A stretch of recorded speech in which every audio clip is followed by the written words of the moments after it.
dès qu'on voit les titres sur un ouvrage, la qualité est presque... Parce qu'on parlait d'édition.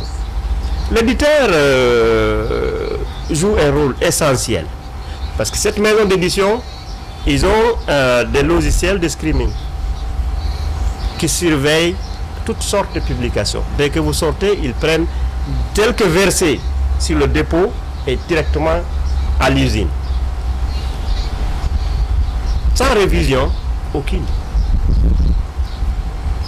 Je me souviens, ma thèse déposée, parce qu'au Canada, de plus en plus, les dépôts manuels n'existent plus. Le seul dépôt qui existe, c'est le dépôt au niveau de électronique de l'université. Réception d'un courriel. J'ignore. Mais quelques jours après, rappel. Avec comme si c'était une autre maison d'édition. Là, il faut prendre ça au sérieux. Alors, toutes les conventions sur le droit d'auteur au monde ont fait, j'ai fait appel à ces conventions pour faire une mise en garde. Touchez pas à ma thèse. Je ne veux pas de publication. Il a fallu toute cette mise en garde pour éviter que, parfois, ils publient même à l'insu des auteurs. Et lorsqu'ils vous publient, attention, vous n'avez droit même pas à une copie, vous payez votre copie. Vous voyez, donc, mais c'est des précautions. Il suffit juste d'aller voir votre directeur, vous allez taper le nom de tel l'éditeur qui vous approche. Vous verrez les commentaires si c'est bon ou mauvais. Vous voyez, donc c'est des aspects qu'il faut vraiment voir. Je suis d'accord avec vous sur la recherche n'est pas qu'académique. Et d'excellents travaux ont été amenés par des praticiens. Mais comme vous le dites, le contenu est là, mais parfois, juste accompagner, ça se fait assez souvent. La recherche-action en général se fait par des praticiens et le chercheur n'apporte que la caution, disons le processus, mais le contenu est mis en œuvre par les praticiens. Je suis d'accord avec vous.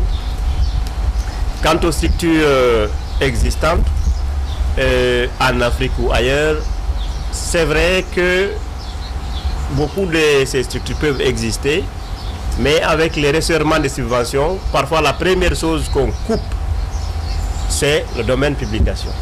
Mais il ne faut jamais couper, par exemple, les cocktails. Il ne faut jamais couper ceci. Mais rendu les actes, on promet que les actes seront faits. Mais parfois, c'est de bonne foi, mais lorsque il faut payer l'électricité, il faut payer les actes, on peut laisser faire, on va attendre un autre colloque. C'est ce qui arrive. Donc, comme vous le dites, des idées intéressantes parfois sont produites, mais ils se sont rendus nulle part. Ce qui fait qu'on ne fait qu'on se répète assez souvent. Donc, c'est ça. Quant à la question de l'index, je laisserai peut-être cette question à des gens plus autorisés, mais je sais que si l'édition papier est devenue de plus en plus lourde et coûteuse, l'édition électronique peut être une grande solution pour l'Afrique. Les moyens sont faibles, mais l'exigence de qualité peut toujours demeurer. Donc ça pourrait être une forme de solution, mais je pense que cette question pourrait être abordée avec sagacité par acquis des droits. Je pense. Je vous remercie.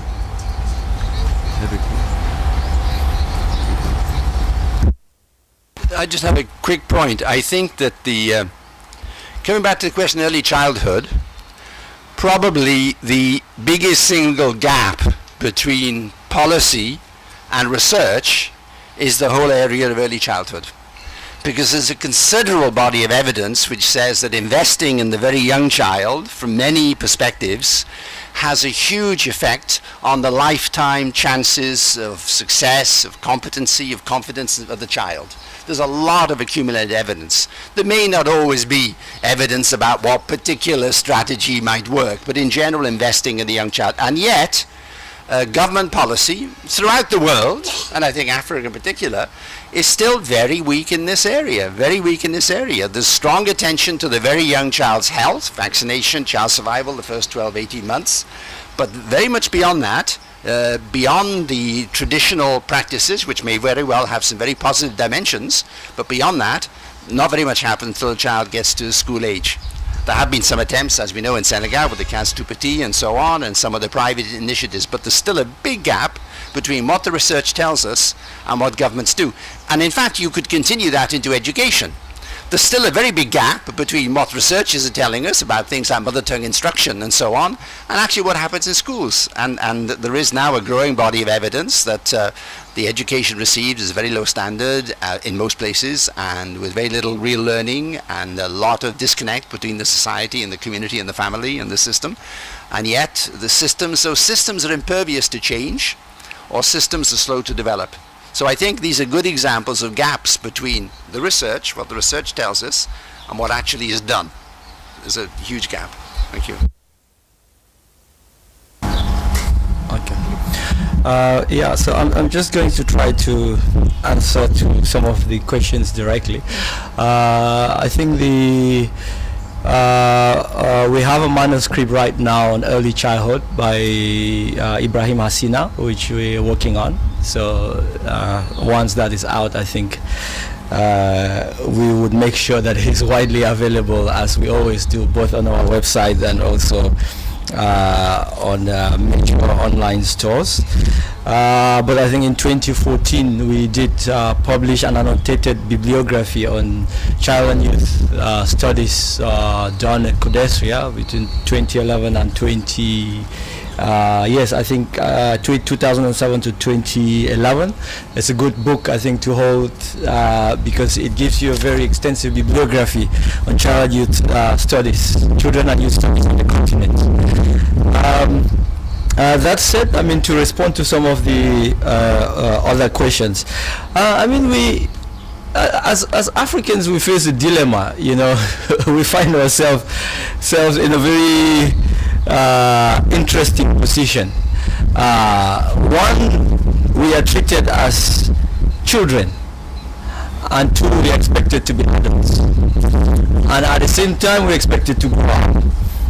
And you can see it in all relationships and interactions with people and institutions, especially from outside, and even within the continent itself. That every time there is a new sensation, there is a group of people who need to come and build the capacity of people, because these people do not have the capacity to understand it or to do it.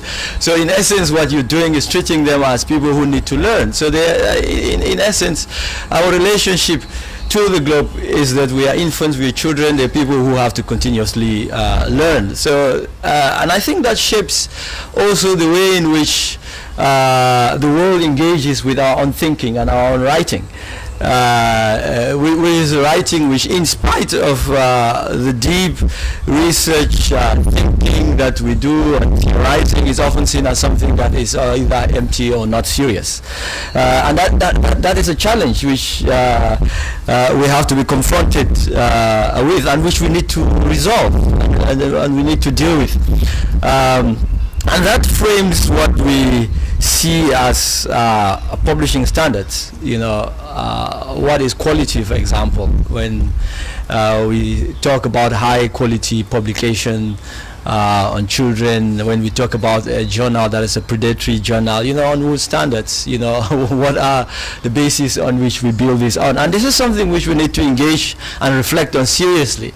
And I think that's why an organization such as CODESRIA exists. So it can provide a platform where you can think and where you can write and communicate, and, you know, and voice those alternatives, you know, without necessarily thinking that you will not be taking seriously. So that is one. And then the other related to it is that, you know, globalization and also is related aspects creates its own problems. Because what happens when we try to homogenize? Because we are moving towards a space, a time where diversity becomes a problem, and therefore alternative forms of writing or different forms of writing and thinking become very problematic, because we are all moving towards this standard. And this is something which we need to engage with, and which will confront us, as people who are making contributions on writing on children. And then the third, which is about pedagogy and alternative pedagogies, and I do agree with the two speakers. We have privileged writing so much, which comes also from a place of privilege, because when you write, you quote material in a particular way for a particular group of people to read and understand and engage with, and it is a challenge to all of us. What other alternative forms of communication and expression do we need to engage, especially as a people who believe that they have a unique contribution to make to the world? Is writing the most legible form and the most credible form of communication? I would say no. It is meant for a small group of people, especially if every year you publish statistics about literacy, on the continent, what you're writing for, what are you writing for. We need to be able to engage critically, to explore different alternative forms of communication for ourselves. And this relates to the last point that I'll make, which Kizebo had spoken about extroversion.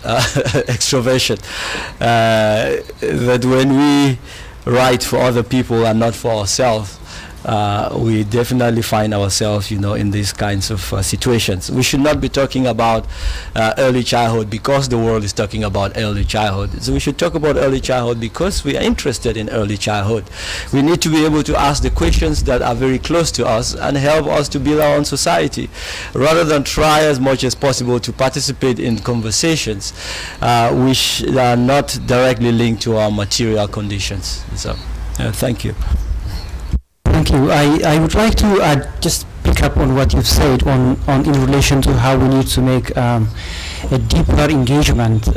Particularly, many people tend to sort of make a critique of where I publish. They often tell me how I publish in Anglophone journals and in journals which are based in Europe and North America. And in my defense, this is a conscious choice. It's a conscious choice because I am deeply frustrated by concepts and theories that are developed in the North in order to understand the lives of children in diverse African settings. And one way of really critiquing that is to get my research published specifically in those journals which are dominated by theories and ideas and ideologies of emanating in the Western context. So one of the things that I did recently, together with an African professor who had been a director of the Child and Youth Institute at CODESRIA here, I think in 2010, that is Yaofusu Kusu, is to propose a special issue publication on African children's rights, where we themed beyond pluralizing African childhoods. So this is a journal. I mean, there is research which emanated from African countries, but they all published in this journal. I'm not saying that this journal is exclusively reserved for contributors, for authors from North America and Europe. But I think there is very little research done by African scholars from the African continent published in this journal. So one way of getting around that problem is to sort of engage young scholars who are carrying out very interesting and child-focused research, not just anthropological research, sort of research which builds on the lived experience of children on the ground. We brought them together we did a seminar, we did a discussion, and we proposed, we have this interesting take on how the lived experience of children might help us to sort of reconceptualize some of the taken for granted concepts and theories in childhood studies. So we really need to engage with us, so offer us a space for publishing our research results, and the editors took it on board, and this came out as a result. And I think this is something I really sympathize with you on the importance of having a pan-African platform for publishing research results, but I think African scholars need to also go beyond that,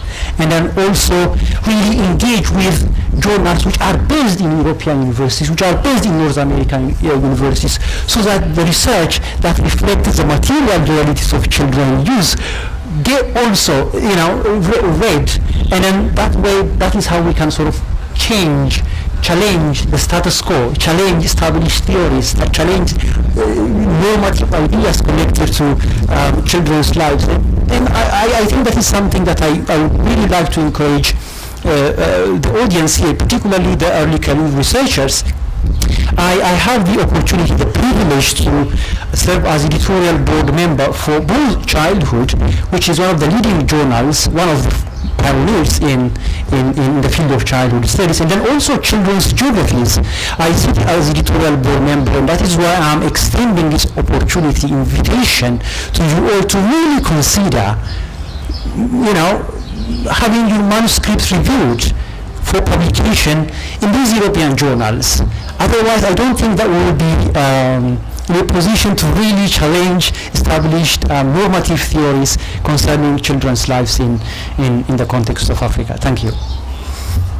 That said, I would like to further open the floor for questions and comments from the audience.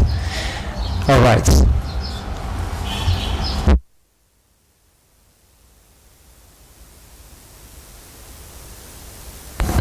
Bonsoir, je suis Kwadio Mbra, je suis de l'université Alassane Ouattara de Bouaké, c'est en République de Côte d'Ivoire. Alors je voudrais dire merci au CODESRIA qui nous donne l'opportunité d'échanger sur les questions de publication.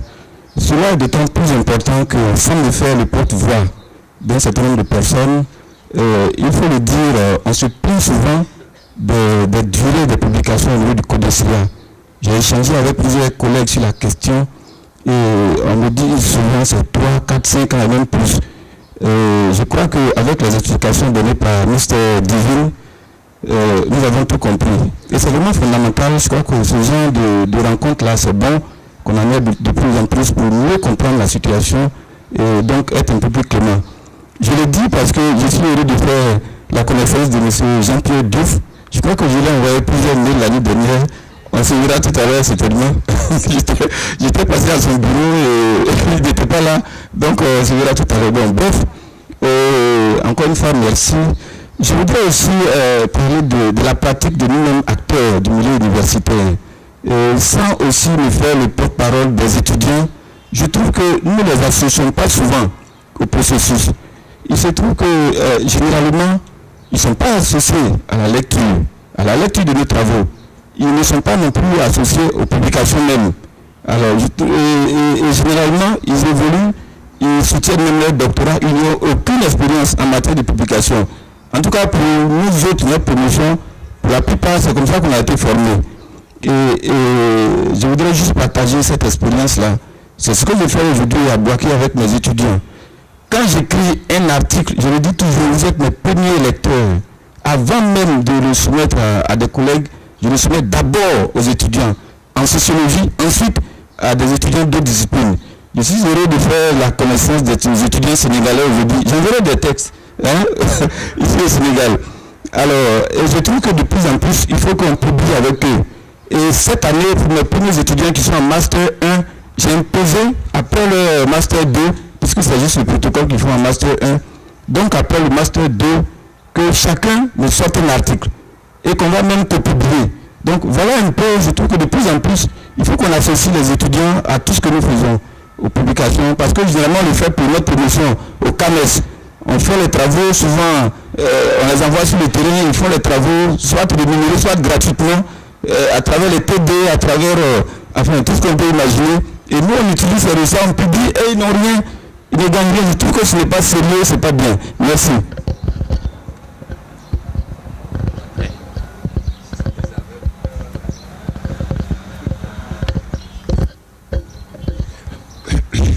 Donc bonjour, je m'appelle Lucien Dembelso, je suis étudiant en droit à l'ISDD, l'Institut de droit de Dakar. Donc tout à l'heure, M. Ian Hopwood avait fait une petite intervention par rapport à la transformation des politiques, des recherches sur l'éducation en politique, c'est-à-dire leur pratique dans les écoles. Donc moi, en tant qu'étudiant, je suis quelqu'un je suis très paresseux, et donc j'essaie tout le temps de trouver les meilleures, les façons les plus rapides d'acquérir beaucoup de connaissances en fournissant le moins d'efforts possible, le très rapidement possible.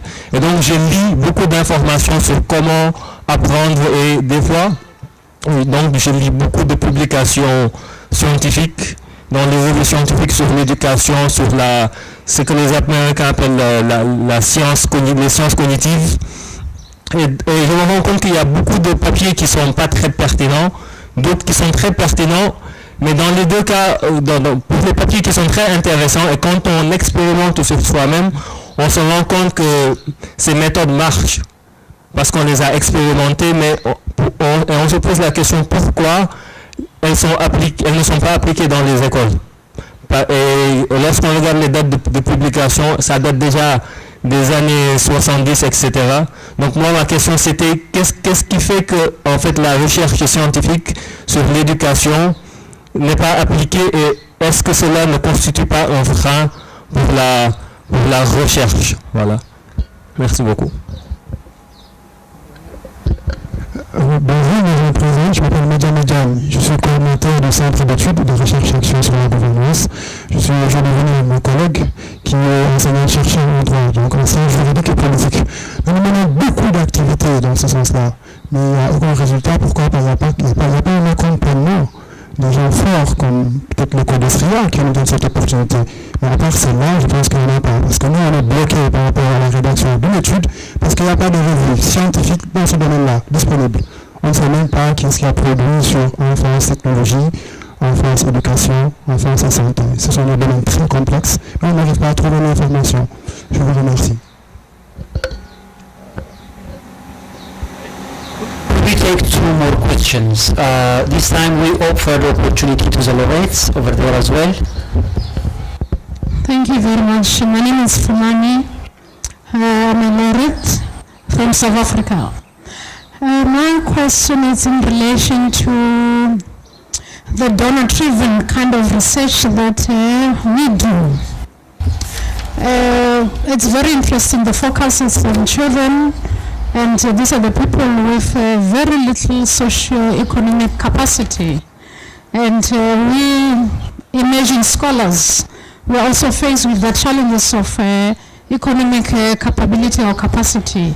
So I want to find from the publisher, especially in the African perspective, and how much the authenticity is taken into consideration when you do the publication, because I think from my observation, we're still doing donor-driven kind of research. Thank you.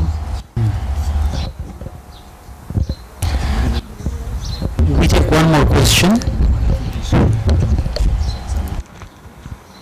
Well, we have to sit here because my leg is not working. Thank you very much. My name is Daniel. I'm from Ethiopia. I have some issues that I want to raise when we discuss about publication. The first one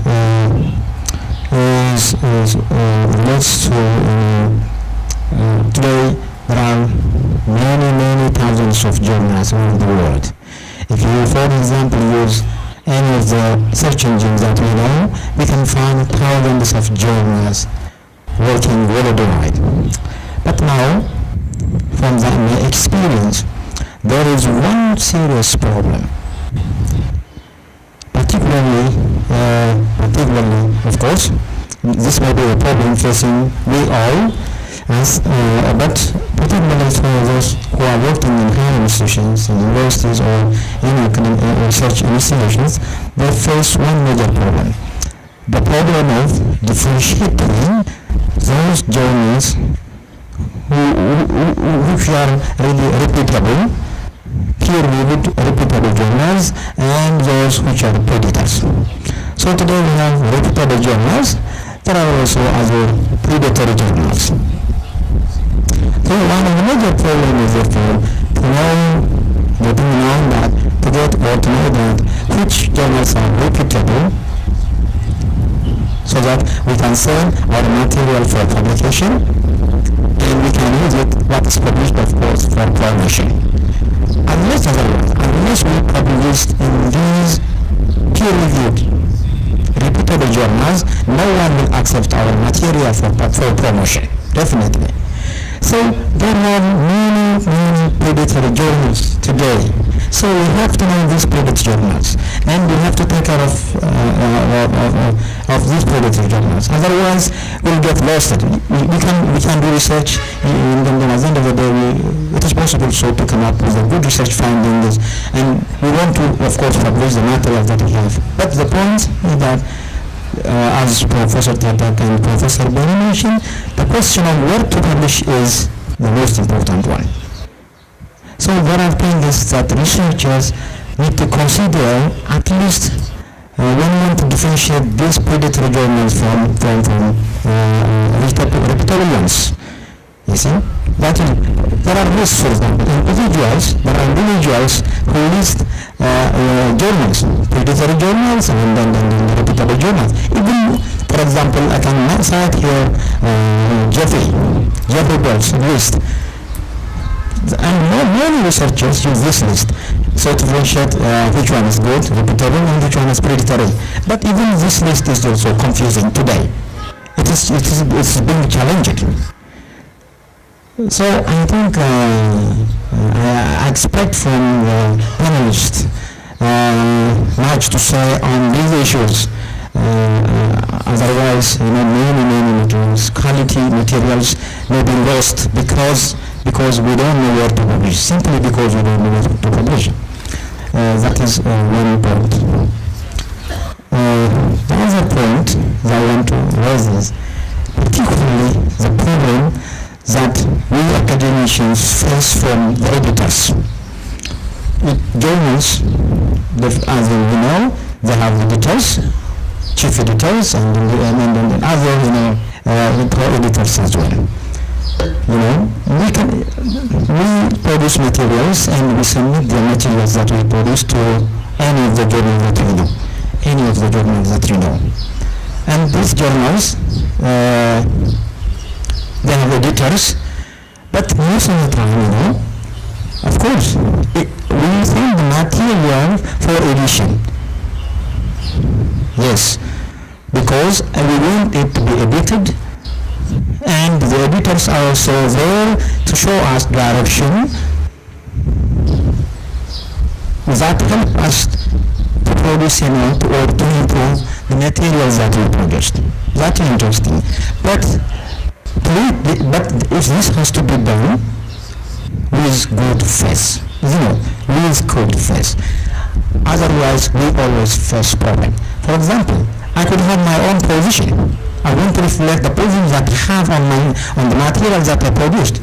But because the editor hold a different position other than the one that I have, now sometimes conflict arise. Sometimes editors want us, to follow, to go out of track. And all to follow just to support the positions they hold. So sometimes they force us to take a different position, or to change even our ideas, even to go, as I said earlier, out of track. Therefore, what I want to say for researchers, we should not be frustrated. When we face this problem, we should not be frustrated. We should not be opposited. So we have to go up to the end. That is all. Yes. Thank you very much. All right. Little bit behind schedule, so I would like to invite the panelists, first Dr. Melali, to respond to some of the questions. Ok, merci. Je voudrais répondre à quelques-unes des questions, peut-être même du premier round tout à l'heure.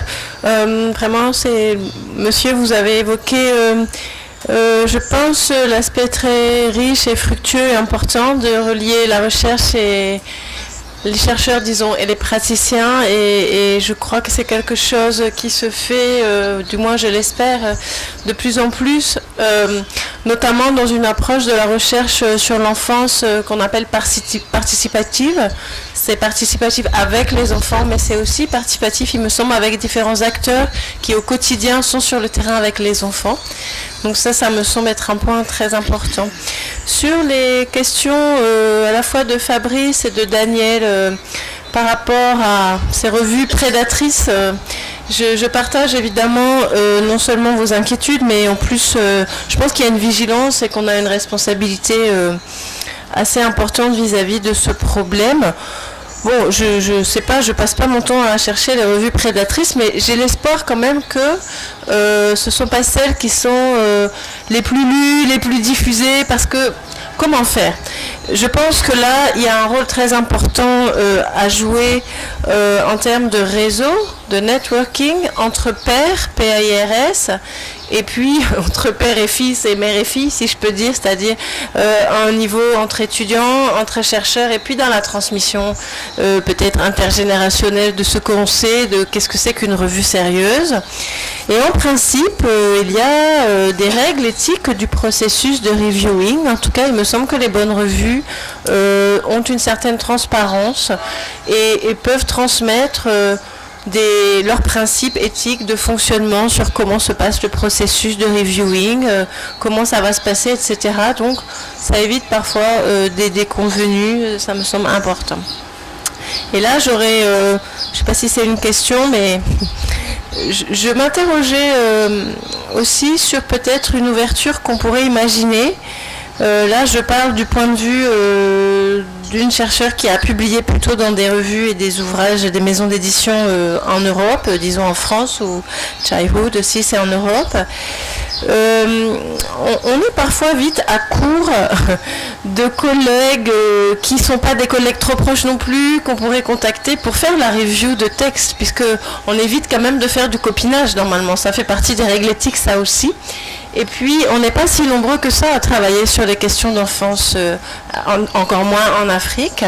Alors, je me demandais, est-ce qu'au niveau du CODESRIA, ce serait quelque chose qu'on pourrait envisager, de faire un peu aussi de la mise en réseau entre l'Amérique du Nord, l'Europe, l'Afrique, et pourquoi pas l'Amérique du Sud aussi. On a de bons collègues qui travaillent sur les questions d'enfance, pour essayer d'élargir cette perspective de reviewing selon des règles de bonne foi, pour reprendre l'expression de Daniel. Parce qu'il me semble intéressant d'ouvrir un dialogue nord-sud, même si on comprend les spécificités du contexte panafricain, panafricaniste. Je crois que cette perspective peut se partager au-delà des frontières du continent africain. Et simplement un dernier mot, je suis tout à fait d'accord avec Monsieur Diouf qui interrogeait aussi sur les structures qui sont à l'origine des revues et des ouvrages, disons les maisons d'édition. Je pense qu'il y aurait un beau travail ethnographique à faire pour essayer de bien comprendre comment ça fonctionne. Je ne sais pas si ça a déjà été fait, le CODESRIA a fait part de son fonctionnement. Mais c'est quelque chose qu'on connaît assez peu, je crois, et on expérimente sur le tas, mais peut-être qu'on serait plus aguerri si on savait un peu à l'avance. Merci beaucoup.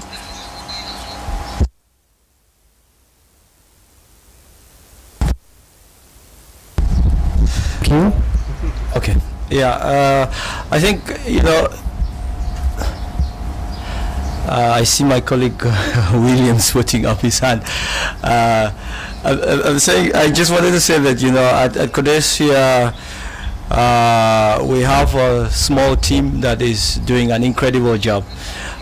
to ensure that it gives visibility to knowledge production, and it is something that you appreciate when you find yourself inside, and also when you interact with these people. They work day and night to ensure that with the little resources they have at their disposal, they give visibility to researchers. And you know what, part of the consequences of CODESRIA producing younger scholars and more scholars, and also other funding institutions producing more scholars, is that the demand for publication also increases, and also increases the pressure on not just CODESRIA but many other publishing and knowledge production organizations. So I think that's something that one needs to indicate. Also, part of our principles is to ensure that we build capacity. So writing and publishing is also capacity building for us.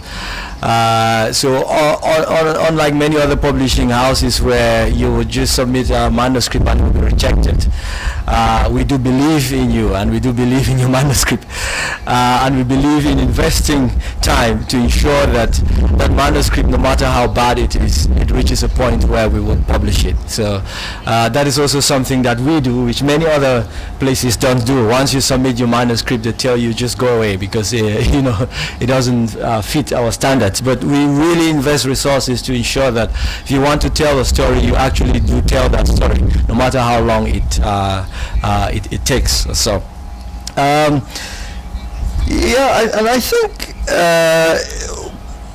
academics are bullies, and you can see it in writing.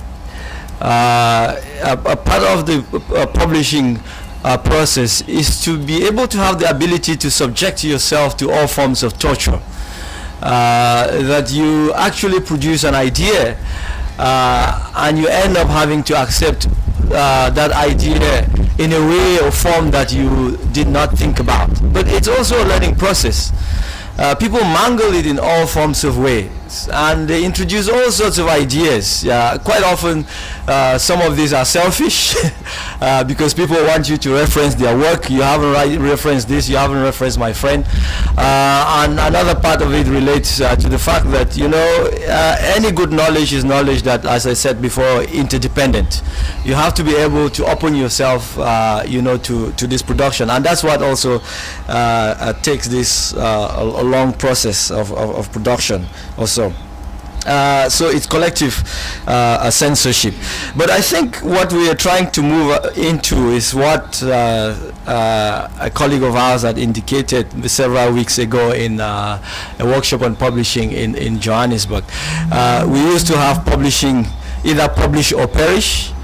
Then we moved to a situation where people published and perished, which many young scholars face, that you can publish your material even in the best publishing house, but it won't take you anywhere. And that's why we have tons and tons of books out there we've published and articles and people are not referencing. But what we are hoping and working for here is that you can publish and flourish at the same time. And we invest resources right from this institute to the point where you publish your book, so you can publish and flourish. And that is something which we really need to appreciate. And I appreciate the idea of predatory journals. I mean, this is a debatable issue. You know, what constitutes a predatory journal? I mean, we do all agree that, you know, there are certain standards in which we need to pursue. But I mean, these rankings and also categorizations as predatory or non-predatory are things which you also have to engage with, you know. And the last point I should note is that you know, when you cook food, you want people to eat that food, and it is in the eating of that food that you derive your joy and your appreciation, and because people appreciate what you've prepared. So when you write and people don't engage with that writing, I mean, you find yourself lost in certain places. And we have to do it collectively. There is a lot of material published by Africans, not just on the continent, outside the continent, but also here in the library in CODESRIA and on the bookstores. I still receive articles from and manuscripts from people who have gotten money from CODESRIA, I've done research, but I have not referenced a single CODESRIA book. I mean, that is intolerable. People need to begin to engage the material that we have produced over the years. But what's the point of producing that material? We produce it because we want to have a conversation on the continent, and people need to learn to engage it. The selfish attitude of ensuring that your voice towers every other voice is not what will contribute to this continent. We need to begin to engage the material that has been produced, so we can continuously help this continent. Thank you.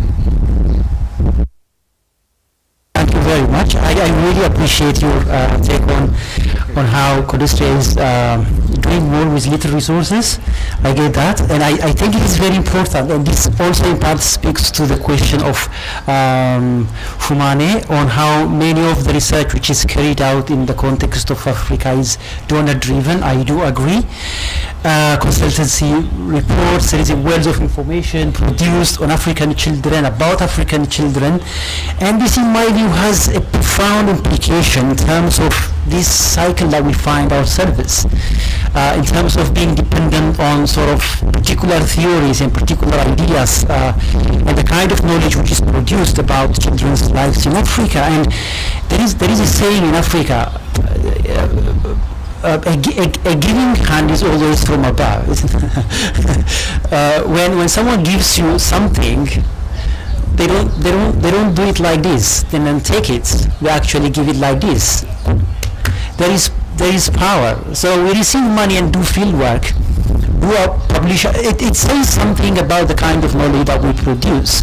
When we get our money, when we get our funding, has its own implication, profound implication in terms of the the sort of knowledge that we're likely to produce. So I think one way of circumventing this problem is to demand our governments to invest a bit more on research, to invest a bit more on research and development. I mean, we have to sort of step outside of our comfort zone in terms of just writing articles. That is not enough. We have to advocate for more research. We have to demand our governments to invest more research, more money in terms of trade, in terms of capacity building, so that our dependence on donors shouldn't have to be something that we have to always complain about. I think that is something that we have to also work. And in relation to that, also in relation to advocating for research, child-centered research. I mean, policymakers, it shouldn't always be the academics who have to adapt to policy. Policymakers should read what researchers have done. We tend to sort of always think that academics should have to write their research findings in simple language, in anecdotes, in case studies for policymakers. I do agree, but I think policymakers are also public servants. They are servants of the public. They have the obligation to read research outputs, research publications of academics. That is the only way that we can work together. One shouldn't be working for the other. We have to work together. I think that is very important. Thank you. All right. Donc, ça, des petits points rapidement. Par rapport à la relation entre l'auteur et l'éditeur dont faisait allusion Daniel, il faut savoir ici que chacun doit jouer son rôle. Par exemple, pour publier une monographie chez un éditeur, il arrive très souvent au niveau du titre, un dialogue assez puissant survient parce que l'éditeur est avant tout un commerçant.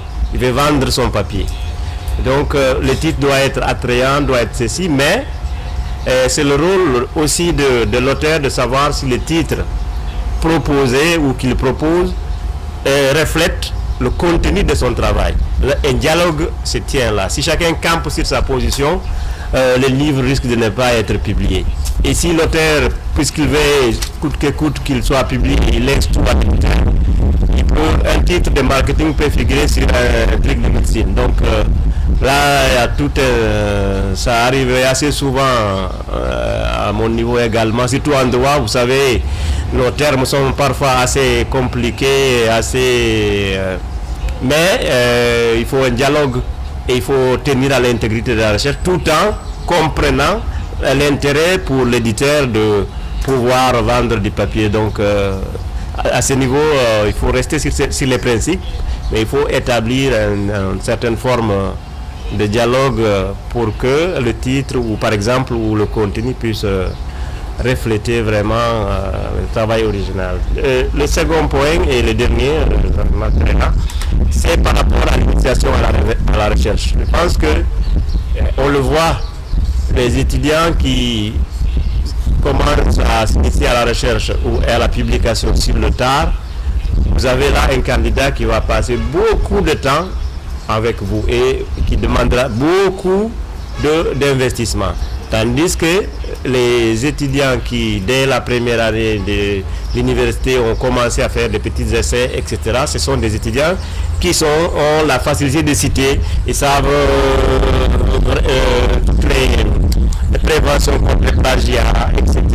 C'est si bien que dans beaucoup des cas, dès la première année, ça peut paraître assez ambitieux, mais je demande souvent aux étudiants de rédiger des articles. Mais je ne vous cacherai pas, par exemple, sur une classe de 100 personnes, parfois il y a 2 seules personnes qui veulent. Et à ce niveau-là, on ne force pas. Cependant, puisque le travail de recherche et de rédaction demande plus de temps, ces étudiants volontaires reçoivent une compensation beaucoup plus, comment on appelle ça, élevée, même si ça pourrait être égal que quelqu'un qui va attendre à subir un examen écrit. Là où les étudiants subissent des examens écrits, c'est lui qui fait l'essai et il passe les mains hautes.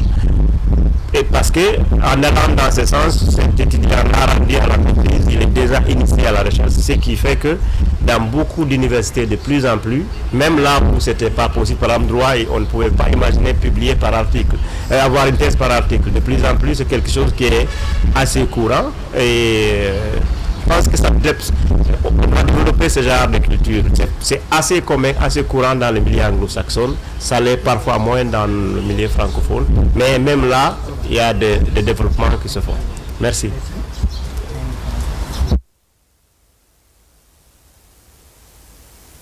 Yeah, would you like to say one final? There was one question. All right. I think I had one question. Why isn't research used? I really don't have the answer to that. It depends which research you're talking about. In early childhood, it may well be cost factors, which have discouraged governments, although early childhood was part of the Declaration of Dakar in 2000. In the mother tongue instruction, it may very well be to do with the fact there may be cultural, political and other factors. Some other research is used. I don't think there's any single answer to the question, but it is clear that some research in some areas is not used, and that is to be regretted. That's all I had to say on these other questions. Good luck to everybody with your future work, and please submit articles to the African Evaluation Journal if you have anything in that direction, or encourage your colleagues to do that. All right. I would like to thank all the panelists for your engaging contributions to this afternoon's panel debate. I would also like to thank the laureates and the other audience, the other participants, for your thoughtful questions and comments. I really appreciate it. And with this, I would like to give the floor to the Executive Director of CODESRIA to make some concluding remarks. Good afternoon, everyone. I know you are tired and it's the end of the day, you want to break off, but first of all, let me thank the panel for the excellent work. This is my first time to attend a panel organized in this format at CODESRIA, and obviously it serves a very good purpose, and I think that it's something that we will keep on doing until you all get tired. Because I don't think we on this side have the capacity to get tired. Let me also take the opportunity to thank the laureates. I think that you are now doing the second last day of the Institute, and it makes sense that we begin to conclude the Institute on the basis of this interaction. I hope that there is something of value that you are picking out of this, and that it becomes a basis for not just, being in CODESRIA and doing this, but actually thinking beyond our own task of academia. And this leads me to a third quick point, which has to do with perhaps just a brief reflection. I want to